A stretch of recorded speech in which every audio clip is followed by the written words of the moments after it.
जी students, अब हम अपने जो कि चैप्टर नंबर है 7 सॉल्यूशंस, उसके सेकंड पार्ट में या सेकंड लेक्चर में मौजूद हैं, जो कि इसका लास्ट लेक्चर है, लास्ट पार्ट है और पेज नंबर 85। और इससे पिछले लेक्चर में मैंने आपको सॉल्यूशंस के बारे में बहुत सी चीज़ें बताई थी।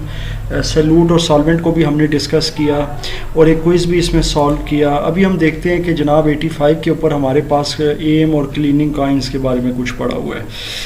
तो ये क्या चीज़ है? देखें, यहाँ पे कुछ सिक्के आपको नज़र आ रहे होंगे और कुछ ज़ाहिर है कि लिक्विड्स हैं और ये आपको टूथब्रश भी नज़र आ रहे हैं।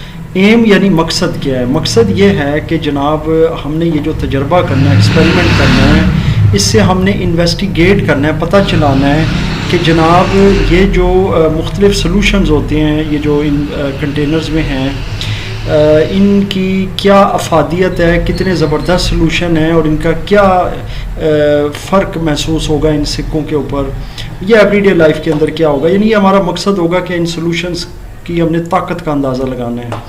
क्लीनिंग कॉइन्स में अगर हम जाएं तो इस पर इन्होंने हवाला दिया है कि in previous chapter you have learn the concept of tarnishing. आपको याद होगा पिछले लेक्चर जो चैप्टर था उसके अंदर हमने टार्निश और ये जिंक के बारे में पढ़ा था, जंग लगने के बारे में पढ़ा था, जो कि आयरन ऑक्साइड होता है, जो कि लोहे को जंग लग जाता है और वो ज़ाहिर एक्सपोज्ड होता है जब वो एयर में। तो ये होता है कि जनाब जब हवा में जो ऑक्सीजन पाई जाती है ना, और इन सिक्कों के अंदर कॉपर पाया जाता है, तो फिर ये एक ऑक्साइड बना देते हैं जो कि ज़ाहिर है इन पेनीज़ के ऊपर जो है वो चढ़ जाता है और फिर इन्हें दागदार कर देता है, इनके ऊपर दाग लग जाते हैं। टार्निशिंग का मतलब होता है दाग लग जाना। और फिर ये जो कॉन्सनट्रेटेड सॉल्यूशंस होते हैं मुख्तलिफ एसिड्स के, ये फिर इनको साफ़ कर देते हैं। सो what do you predict will happen, which solution will work the best and why? अब यहाँ पे आपने थिंक करना है और यहाँ पे हाइपोथेसिस है। ये जो हाइपोथेसिस है ना, इसका मतलब होता है जी अपना ज़रा अंदाज़ा लगाओ, इसके बारे में सोचो कि भाई क्या होगा, क्या होना चाहिए, किस तरह का सलूशन बेहतर काम करेगा, कैसे करेगा। सबसे पहले तो work in a pair. Work in a pair का मतलब क्या हुआ जी, देखते हैं। Do the coins become clean और डू दे रिमेन टार्निश्ड। यानी कि पहले तो ये है कि देखना ये है कि जनाब सिक्के क्या साफ़ हो जाएंगे या उसी तरह गंदे ही रहेंगे। विच फूड आइटम या सॉल्यूशन वर्क्स बेस्ट, और कौन सा फूड आइटम्स का जो सॉल्यूशन है वो बेहतर काम करेगा या बहुत अच्छा काम, बेहतरीन काम करेगा। अब हमारे पास कौन कौन से सॉल्यूशंस मौजूद हैं? यहाँ पर टोटल इन्होंने 4 दिए हैं जी, वैसे यहाँ पे 5 हैं। देखते हैं। पहला तो केचप है, दूसरा कोला है, ये वाला, ये देखें केचप और कोला। इसके बाद लेमन है, सिट्रस जूस, इसमें ज़ाहिर है कि वो आ जाता है लेमन। विनीगर और साल्ट है, तो विनीगर और साल्ट इन्होंने चने इकट्ठा कर दिया, ठीक है जी, इसका सलूशन बना दिया, क्योंकि साल्ट ज़ाहिर है कि वो एक सॉलिड फॉर्म में है, तो सिरके के अंदर उसको मिक्स करके यानी विनीगर में तो उसको यूज़ किया जा रहा है। तो ये सिचुएशन है जी हमारे पास। अब इसमें सबसे इंटरेस्टिंग जो आपको नज़र आ रहा होगा सोल्यूशन, वो ये कोका कोला या पेप्सी कोला का है, जो कि कार्बोनेटेड ड्रिंक है, और ये भी ये टार्निशिंग जो है ना इसको ख़त्म कर देता है। क्यों कर देता है? क्योंकि इसमें फास्फोरिक एसिड पाया जाता है जो कि इस किस्म के ऑक्साइड्स को साफ़ कर देता है। आसान सी चीज़ें हैं जी। बाकी आप जब इसका प्रैक्टिकल करते हैं, क्योंकि एक्टिविटी में आ रहा है तो ये आपने करना है, फिर आपने अपनी जो फाइंडिंग्स हैं उनको शेयर करना है। अब यहाँ पे रुक जाएं और चेक करें। क्या चेक करें? A cup of coffee and cough syrup are examples of solution. अब यहाँ पे आपके सामने कफ सिरप है, ये आप देख रहे हैं, एक चम्मच में कफ सिरप डाला जा रहा है। इसी तरह ये कॉफ़ी का कप है, इसमें स्पून है। तो अब ये 2 चीज़ें, 2 सॉल्यूशन मौजूद है। अब इंक्वायर, इसके बारे में पता करो, what is the difference between these 2 solutions. In 2 solutions के दरमियान फ़र्क क्या है, इस फ़र्क को समझना है। तो अब ज़रा डू यू नो में आ जाते हैं, पेज नंबर 87 पर। डिज़ोल्विंग और सॉल्युबिलिटी, ये 2 अलग चीज़ें हैं। अब ये क्या है? देखें, डिज़ोल्विंग जो है ना, it is the process that occurs when a solute is added to a solvent and the solute disappears. इसको कहते हैं डिज़ोल्व हो जाना। डिज़ोल्व का मतलब होता है हल हो जाना। समझ में आ गई होगी यकीनन। अब डिज़ोल्विंग का जो प्रोसेस है, इसका मतलब ये होता है कि जब कोई सॉल्यूट कोई भी चीज़, जैसे अब ये पानी है ना, ये सॉल्वेंट है, इसमें कोई भी सैल्यूट डालेंगे, सैल्यूट का मतलब ये हुआ कि कोई नमक डाल दिया या ऐसी कोई चीज़, तो ये मुकम्मल तौर पर जो नमक होगा ना ये गायब हो जाएगा, ये नज़र ही नहीं आएगा आपको, ये पानी में मुकम्मल तौर पर हल हो जाएगा। तो जब ये मुकम्मल तौर पर हल हो जाएगा, डिसअपीयर हो जाएगा, गायब हो जाएगा, तो इसको कहते हैं डिज़ोल्विंग। सॉल्युबिलिटी क्या है? Solubility of a substance is the amount of substance that will dissolve in a given amount of solvent at a particular temperature। यानी solubility एक ऐसा प्रोसेस है किसी भी सब्सटेंस का जिसमें एक ख़ास उसकी जो मिकदार होती है वो किसी भी सॉल्वेंट में उसकी मिकदार में जो है ना वो हल हो सकती है ख़ास टेम्परेचर या दर्जा हरारत पर। यानी अब इसमें ज़ाहिर है कि टेम्परेचर भी मैटर करेगा और सैल्यूट और सॉल्वेंट के जो अमाउंट है वो भी मैटर करेंगे। अब इसमें वो चीज़ नहीं है कि आपने डाल दिया, जैसे पानी है, पानी का अब ये पूरा ग्लास आपको नज़र आ रहा है, इसमें 1 चम्मच आपने नमक डाला है और बाजी नमक पूरा हल हो गया है, और इसके लिए पानी को गर्म करना भी ज़रूरी नहीं है, ये रूम टेम्परेचर पे भी हो तो कोई फ़र्क नहीं पड़ेगा, वो हल हो जाएगा। अब जनाब सॉल्युबिलिटी की तरफ चलते हैं।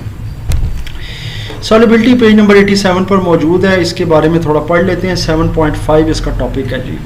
Solubility is the maximum amount of solute. अब ये ज़रा आपने समझना है जी कि ये सैल्यूट जो है ना, ज़ाहिर है ये जो लेस इन क्वांटिटी होता है, पिछले लेक्चर में मैं बता चुका हूँ, it can be dissolved in a certain quantity of solvent at a particular temperature. जो अभी बताया है, it is the limit of salute that can be dissolved in a given amount of, क्योंकि ये इसकी लिमिट होती है। अब मतलब ये हुआ जनाब कि आप अगर उसकी लिमिट से ज़्यादा सैल्यूट डालना शुरू करेंगे तो एक टाइम ऐसा आएगा कि वो डिज़ोल्व नहीं होगा, वो फिर मतलब ज़्यादा हो जाएगा सॉल्वेंट से और वो मसला करेगा जी। How can you distinguish between unsaturated and saturated.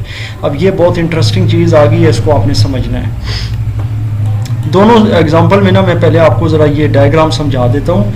ये दोनों एग्जांपल्स में आपको ना दो कंटेनर नज़र आ रहे हैं। ये जो इसके अब बर्तन हैं इनको कंटेनर कहते हैं, और इसके साथ आपको ये NaCl नज़र आ रहा है, ये नमक है। NaCl कहते हैं सोडियम क्लोराइड को, जो कि नमक का फार्मूला है, ये ज़ाहिर हम यूज़ करते हैं। अच्छा जी, तो ये 30 ग्राम है और ये 40 ग्राम है। अब 30 ग्राम वाला जो है ये 100 मिलीलीटर जो है ना वाटर है, H2O ज़ाहिर वाटर का होता है फार्मूला, और यहाँ भी 100 मिलीलीटर है। ये M जो है ये मिली है और कैपिटल L जो है ये लीटर है।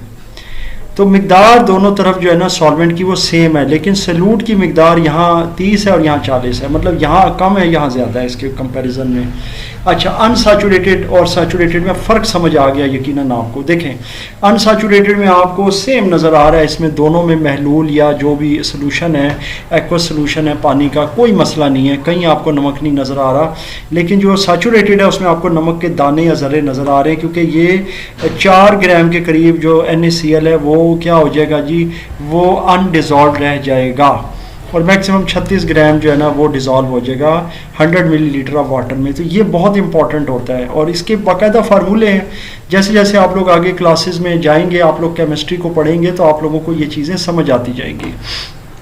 सो जनाब, ये आपको टेक्स्ट बिल्कुल समझ आ जाएगा क्योंकि मैंने डायग्राम समझा दिया है, तो आपके लिए इजी है कि जब हम 30 ग्राम जो नमक होता है इसको ऐड करते हैं 100 मिलीलीटर पानी के साथ, ये मुकम्मल तौर पर डिज़ोल्व हो जाता है, हल हो जाता है, और ये एक अनसैचुरेटेड सोल्यूशन बनाता है। लेकिन जब हम 40 ग्राम नमक ऐड करते हैं तो फिर उसमें से सिर्फ 36 ग्राम जो नमक है वो हल हो पाता है, और बाकी 4 ग्राम जो है वो बच जाता है, अनडिज़ोल्व रहता है, और इसको कहते हैं saturated solution. Food for thought देख लेते हैं क्या। Think of the word saturated as full. ठीक है जी, आसान हो गया। स्टॉप एंड चेक, ज़रा रुक जाते हैं। Adding washing powder in the washing machine is an example of dilute solution या कॉन्सनट्रेटेड। ये आपने सोच कर बताना है किसी लेक्चर में, इंशाल्लाह फिर आपको इसका जवाब भी दूंगा। ये आपके लिए एक क्विज़ है, वैसे बहुत आसान है कि वॉशिंग मशीन में जब कपड़े हम धो रहे होते हैं तो उसमें ज़ाहिर है कि पानी भी डालते हैं, और बड़ी मिकदार में पानी होता है, उसको आप सॉल्वेंट कह सकते हैं। और फिर उसमें जब वॉशिंग पाउडर या उसमें जो भी हम ज़ाहिर है कि सर्फ वगैरह डालते हैं तो वो सैल्यूट होता है। तो ये किस चीज़ की एग्जांपल है, डिल्यूट की या कॉन्सनट्रेटेड की। ये मैं इससे पिछले लेक्चर में भी डिल्यूट और कॉन्सनट्रेटेड बता चुका हूँ।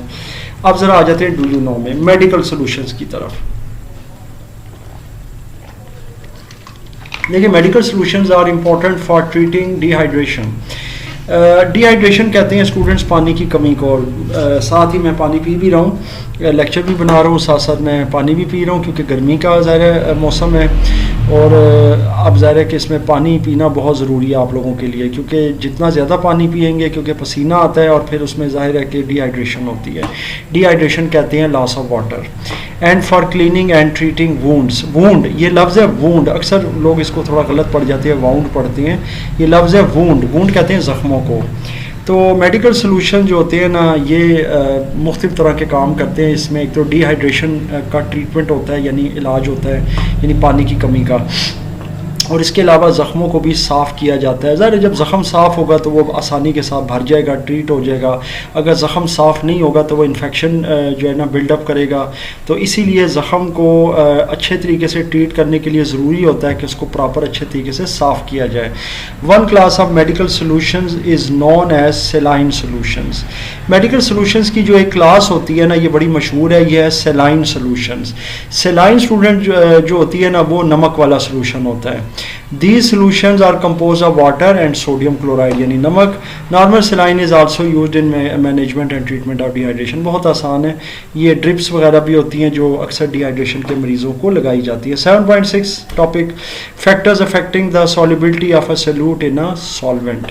Solute less in quantity, solvent large in quantity. अब वो कौन से फैक्टर्स हैं, अवामिल हैं जो कि असर डालते हैं किसी भी सॉल्यूट की सॉल्वेंट के अंदर सॉल्युबिलिटी या उसके हल होने को। सबसे पहले ये पॉइंट पढ़ लेते हैं। Solubility of a solute in a solvent depends on in these three things. The nature of solute and solvent, ज़ाहिर है उसकी जो नेचर होती है सॉल्यूट और सॉल्वेंट की। मिसाल मैं दे देता हूँ, जैसे कि अब पानी है और नमक है। अब अगर पानी और चीनी को ले लें तो ज़ाहिर है चीनी ज़रा देर से घुलेगी, फ़र्क है नेचर का मामला जो है। फिर टेम्परेचर यानी दर्जा हरारत और फिर pressure. How nature of solute and solvent affect the solubility. अब ज़रा नेचर समझ लेते हैं क्योंकि ये इंपॉर्टेंट है। टेम्परेचर तो खैर आसान है, वो तो आपको यकीनन समझ आ ही रहा है। अच्छा, अब यहाँ से पढ़ना शुरू करते हैं। What happens when you mix oil and water. देखें अब ये एक्सपेरिमेंट्स मैंने बहुत ज़्यादा करवाए हैं अपने लैब्स में, कि जब आप कोई भी ऑयल लेते हैं, लेट सपोज आप सरसों का तेल ले लेते हैं और उसको पानी में हल करने की कोशिश करते हैं, तो क्या होता है वो कभी भी हल नहीं होता, वो उसके ऊपर तैरता रहता है क्योंकि लाइक डिजॉल्व्स लाइक। अब ऑयल और वाटर जो है ना ये डिफरेंट है नेचर में। वाटर जो है वो पोलर है, ऑयल जो है वो नॉन पोलर है, यही वजह ये आपस में हल नहीं होते। सो इनके जो केमिकल कंपाउंड्स होते हैं ना एक जैसे, वो तो हल हो जाते हैं और उनकी सॉल्युबिलिटी भी ठीक है, लेकिन जो अनलाइक सब्सटेंसेस होते हैं वो कभी भी हल नहीं होते। एंड इनकी जो चांसेस ऑफ सॉल्युबिलिटी है वो ज़्यादा यूँ कह सकते हैं चैलेंजेबल है लाइक सब्सटेंसेस के मुकाबले में। Both oil and water are liquids.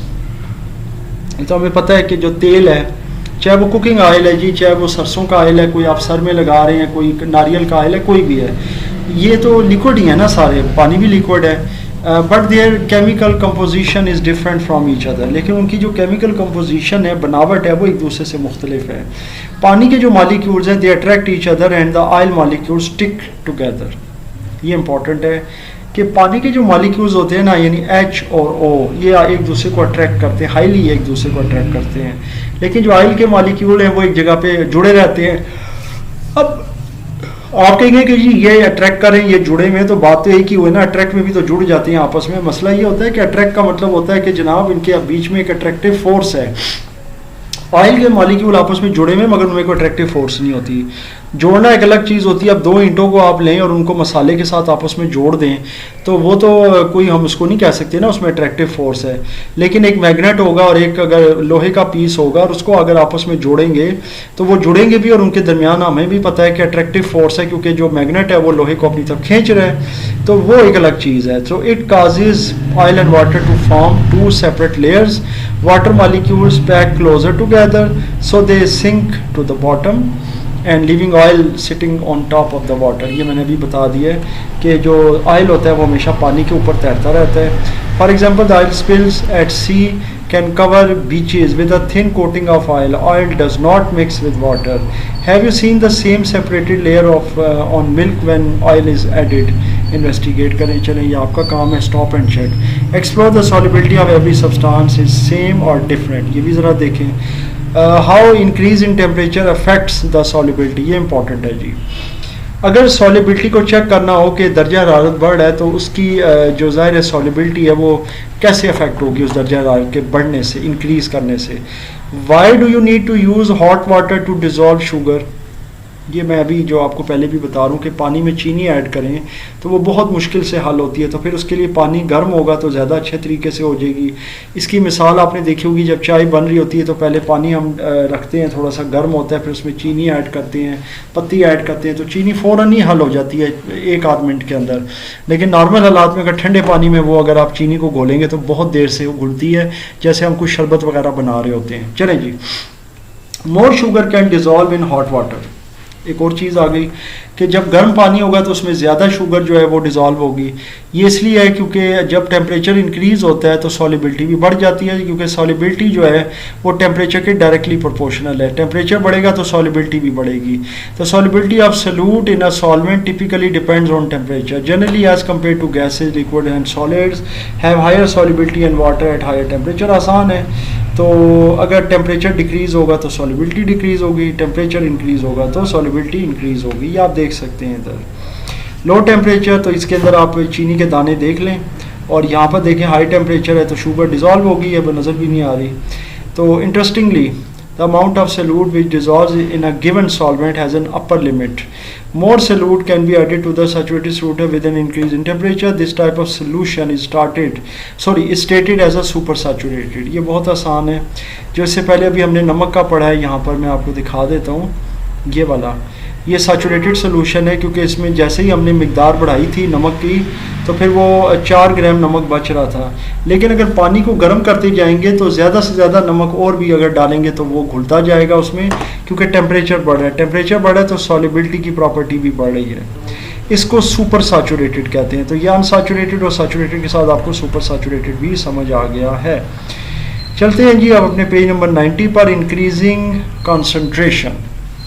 अभी आपके सामने 3 अदर टेस्ट ट्यूब्स हैं, सलूट और ये देखते हैं किस तरह का है जी, अनसैचुरेटेड, सैचुरेटेड और सुपर सैचुरेटेड। इसमें यह है कि जो अनसैचुरेटेड है वो ज़ाहिर है कि सलूट को डिज़ोल्व कर रहे हैं, सैचुरेटेड में इतना नहीं होता, कुछ बच रहता है, और सुपर सैचुरेटेड में ये होता है कि अगर कॉन्सेंट्रेशन बढ़ रही है, क्योंकि ज़ाहिर है आप टेम्परेचर जो है अगर इंक्रीज़ करेंगे तब तो होगा, डिक्रीज़ करेंगे तो फिर ये होगा कि अनस्टेबल हो जाएगा और क्रिस्टल्स बन जाएंगे। अगर टेम्परेचर लो होगा तो solute becomes less soluble and crystals are formed. यह भी बता दिया आपको कि अगर टेम्परेचर बढ़ाएंगे तो बड़ी आराम से, बड़ी आसानी से सॉल्यूट जो है वो हल हो जाएगा। This process is called crystallization, यानी जो क्रिस्टल बनते हैं उस प्रोसेस को हम कहते हैं crystallization. Rock candy is made by this process. चलें जी, अब यहाँ तक तो खैर ये आ गया, ये प्रैक्टिकल है। इसके बाद देखते हैं अब यहाँ पर ये जो चीज़ बताई गई है, खैर कोई इतना मुश्किल नहीं है, फिर भी मैं समझा देता हूँ कि अगर हम गैस की सॉलिबिलिटी देखें पानी में तो ये क्या होती है, ये कम हो जाती है अगर टेम्परेचर ज़्यादा हो। यानी कि अगर टेम्परेचर ज़्यादा करेंगे तो गैस कम डिज़ोल्व होगी, यानी इसका थोड़ा सा उलट काम है। Because gases have higher solubility at low temperature. तो अगर लो टेम्परेचर होगा, जितना ठंडा पानी होगा या कोई भी सॉल्वेंट होगा, गैसेस का जो उसमें हल होना है वो तेज़ हो जाएगा। तो ये यहाँ पे कंपैरिजन कर दिया गया। इंक्रीज़ करें टेम्परेचर को तो डिक्रीज़ हो जाता है गैसेस की सॉलिबिलिटी, हायर टेम्परेचर और लेस गैस डिज़ोल्व, और ये सारा। How increase in pressure affect the solubility. देखिए अब सॉलिबिलिटी के ऊपर किस तरह अफेक्ट पड़ता है अगर हम प्रेशर बढ़ाते हैं। अब ये प्रेशर की बात हो रही है।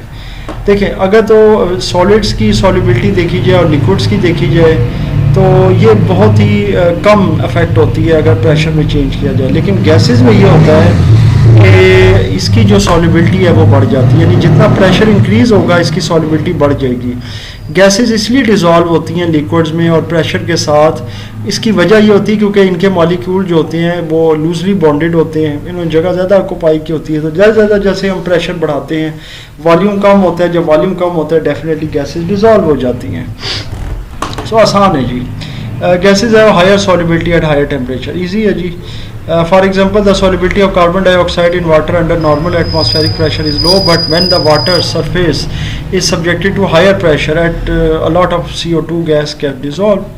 अगर उसमें प्रेशर बढ़ा दिया जाए, have you ever noted an opening on opening the bottle of soda water, जैसे हम कोई पेप्सी या 7 अप की जो बोतल है या कोई कैन होता है, जब हम उसको खोलते हैं तो उसके अंदर जो गैस डिज़ोल्व हुई होती है ये एकदम से बाहर निकलती है और फिर वो बबल्स बनाती है, क्योंकि जो प्रेशर होता है सरफेस का वो एकदम से कम हो जाता है, सडनली डिक्रीजेस। आसान था जी।